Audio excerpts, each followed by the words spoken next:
Tono adalah seorang tukang ojek yang selalu mangkal di persimpangan jalan karena istrinya sedang hamil tua dan sebentar lagi melahirkan. Ia harus kerja lebih keras lagi untuk mengumpulkan uang untuk lahiran sang istri. Tono akan berangkat jam 6 pagi dan akan kembali di jam 2 atau 3 subuh. Mau bagaimana lagi? Mereka bukan dari keluarga berada. Belum lagi anak sulungnya yang akan masuk sekolah dasar minggu ini. "Abang pergi dulu, Dek. Doakan abang pulang bawa uang." Tono pamit pada istrinya setelah selesai sarapan pagi. Dengan membawa tas lempang lusuhnya, ia menyalakan motor lamanya dan segera pergi ke arah simpang. Biasanya di jam-jam seperti ini banyak ibu-ibu yang minta antar ke pasar atau sekedar minta untuk mengantar anak-anak mereka ke sekolah. Seperti biasa, Tono sampai di pangkalan tepat jam 7 pagi. Karena sebelum ke pangkalan, ia akan mengantar anak Pak Lurah terlebih dahulu ke sekolah. Lumayan untuk tambah-tambah uang tabungan, karena Pak Lurah selalu memberinya uang lebih. Tiga teman Tono sudah berada di pangkalan terlebih dahulu. Mereka mengobrol sembari menyeruput kopi dan gorengan yang dijual oleh warung Bu Pur di samping pangkalan ojek. Bercengkrama tentang kehidupan yang semakin susah karena semua barang pada naik dan penumpang ojek pengkolan yang semakin sedikit akibat adanya ojek online. "Bang, antar saya ke pasar ya," ucap seorang ibu yang menenteng tas belanjaan. "Alhamdulillah, duluan ya," ucap Tono sembari menstarter motornya dan beranjak pergi. Alhamdulillah, pendapatan hari ini begitu banyak, sehingga membuat Tono merasa sayang untuk pulang dan melewatkan kesempatan ini. Lumayan uangnya untuk belanja esok agar bisa makan enak dan sisanya bisa ditabung kembali. Tak terasa, hari sudah begitu malam.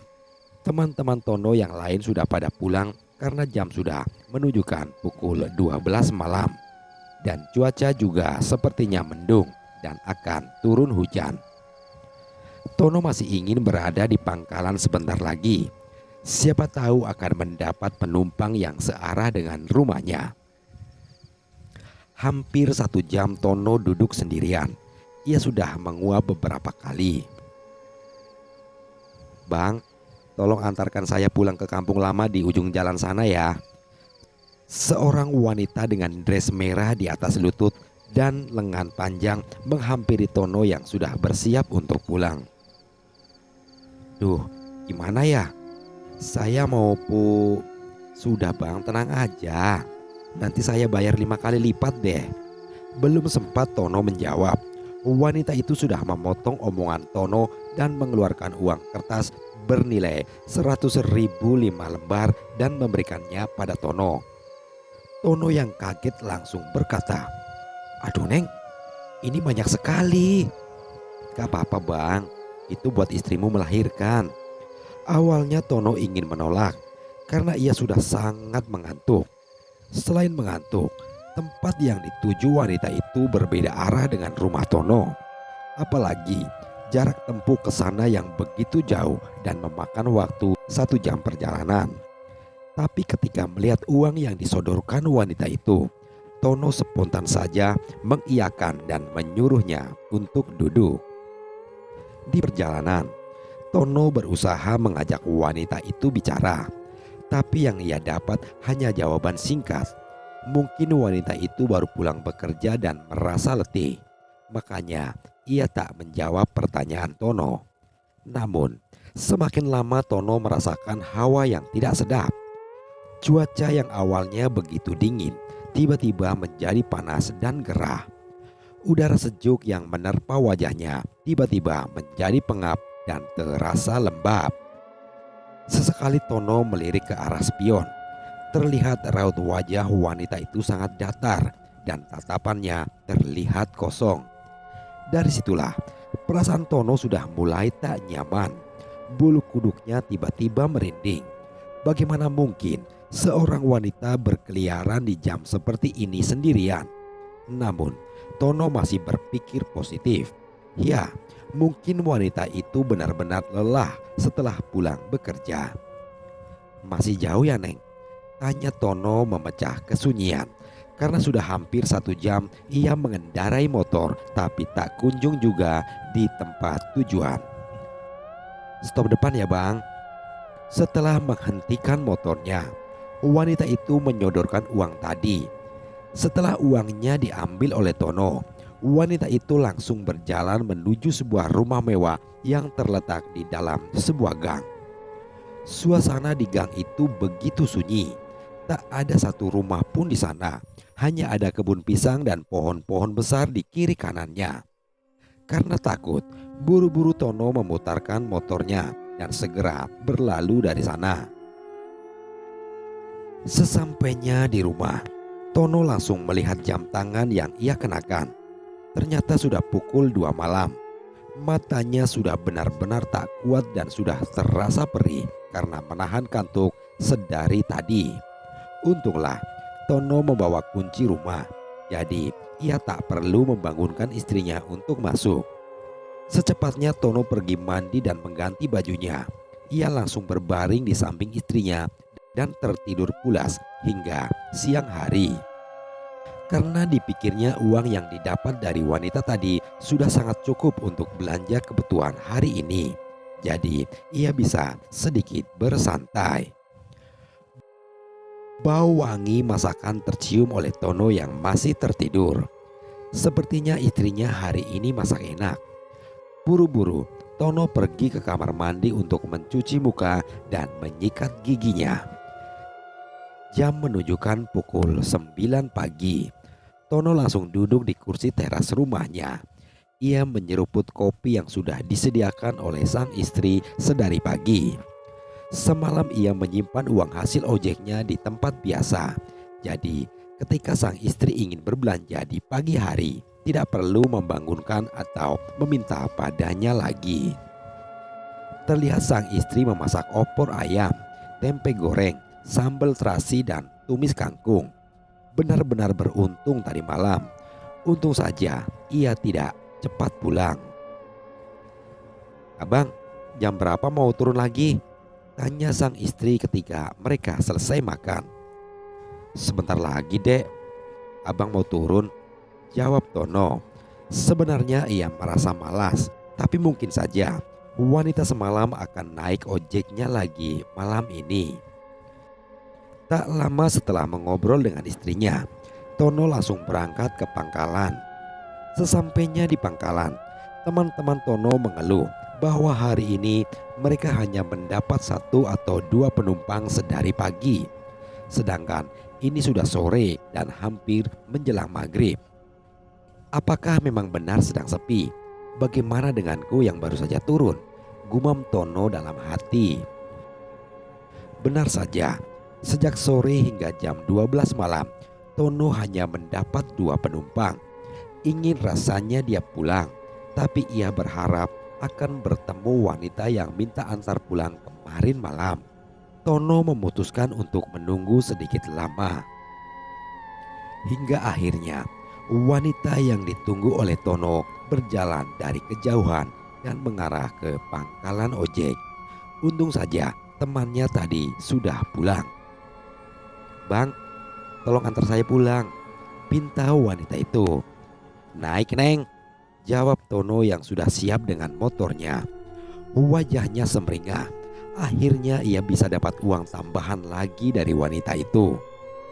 Seperti biasa, wanita itu membayar 5 kali lipat pada Tono. Setelah Tono memutar motor dan ingin kembali, wanita itu tiba-tiba saja memanggil Tono. "Bang, bisa saya minta tolong sebentar?" tanyanya pada Tono yang sudah siap pergi. "Minta tolong apa, Neng?" tanya Tono segera turun dari atas motornya. "Lampu di rumah saya mati. Apa abang bisa bantu benerin? Nanti saya tambahin uangnya." Mendengar kalimat itu, Tono semakin bersemangat. Entahlah, akhir-akhir ini sepertinya ia merasa tertimpa durian runtuh. Ada saja rezeki yang datang padanya di saat ia dan keluarganya benar-benar membutuhkan uang. Tono mengikuti langkah wanita itu. Namun sepertinya ada yang berbeda dari wanita itu. Ia berjalan tapi sepertinya mengambang. Ah, mungkin aku sudah mengantuk dan gelap, jadi berpikiran aneh-aneh, gumamnya dalam hati. Sesampainya di depan rumah, benar saja rumah wanita itu lampunya mati. Tono mengotak-atik meteran listrik rumah itu dan tak lama kemudian menyala. Sudah nyala, Mbak. Tono menepuk kedua telapak tangannya di celana. Rumah sebesar itu entah kenapa begitu banyak debu. Sepertinya sudah lama tak ditinggali. Begitulah pikiran Tono. Ketika Tono balik badan, wanita itu berdiri tepat di belakang Tono sembari menundukkan kepala. Sontak Tono kaget sembari mengelus dadanya. "Neng," Tono memanggil, tapi wanita itu tetap diam saja. "Saya pulang dulu ya, Neng." Bergegas Tono berlari ke arah pintu. Namun entah kenapa pintu yang semula terbuka kini tiba-tiba terkunci dengan sendirinya. Tono mengalihkan pandangannya pada wanita tadi yang masih berdiri mematung di sana dengan kepala menunduk. Tono berusaha menarik gagang pintu, tetapi tetap saja tidak terbuka. Lalu perhatiannya teralihkan pada jendela kaca. "Tolong antarkan saya pulang, Bang." Wanita cantik itu tiba-tiba berubah menjadi sosok mengerikan. Dress merahnya berubah menjadi gaun putih panjang khas kuntilanak. Dari perut ke bawah, dress putih itu berwarna merah, seperti darah yang sudah membeku. Dengan sekejap, wanita itu tiba-tiba berada di depan Tono. Mata mereka berdua beradu pandang. Sekilas, siluet gambaran tentang kehidupan masa lalu wanita itu muncul di pikiran Tono. Wanita itu bernama Marni. Ia adalah seorang PSK yang berasal dari sebuah desa. Awalnya Marni sempat kabur, tapi didapat kembali oleh anak buah pemilik karaoke. Marni diancam bahwa jika ia berani kabur lagi, maka keluarganya di kampung akan dibunuh secara keji. Setelah bertahun-tahun, Marni tetap berusaha mencari jalan keluar agar ia bisa kabur. Suatu malam, saat semuanya lengah, Marni dan beberapa gadis lainnya kabur lewat pintu belakang yang malam itu minim penjagaan. Naas, Marni tertangkap lalu diseret ke dalam sebuah gubuk tua di tengah sawah. Dengan keji, para anak buah pemilik karaoke itu menyiksa dan memperkosa Marni. Kemaluan Marni ditusuk menggunakan botol bekas bir hingga masuk sampai ke dalam. Lalu tubuh Marni dicambuk hingga mengeluarkan darah. Marni diperkosa oleh 7 orang dengan tatapan mata yang tak dapat digambarkan bagaimana kesedihannya. Marni hanya bisa berucap, "Aku ingin pulang. Tolong antarkan aku pulang menemui orang tuaku." Itulah yang diucap Marni sebelum ia meregang nyawa. Tono kembali tersadar setelah hantu Marni mundur beberapa meter darinya. "Aku ingin pulang. Tolong antar aku pulang." Mendengar itu, Tono berusaha menggapai gagang pintu. Untunglah pintu itu terbuka. Secepat mungkin, Tono melajukan motornya dan segera berlari. Ketika ia menoleh ke belakang, hantu Marni masih berdiri di sana memperhatikan dirinya. Rumah mewah tadi seketika hilang menjadi persawahan.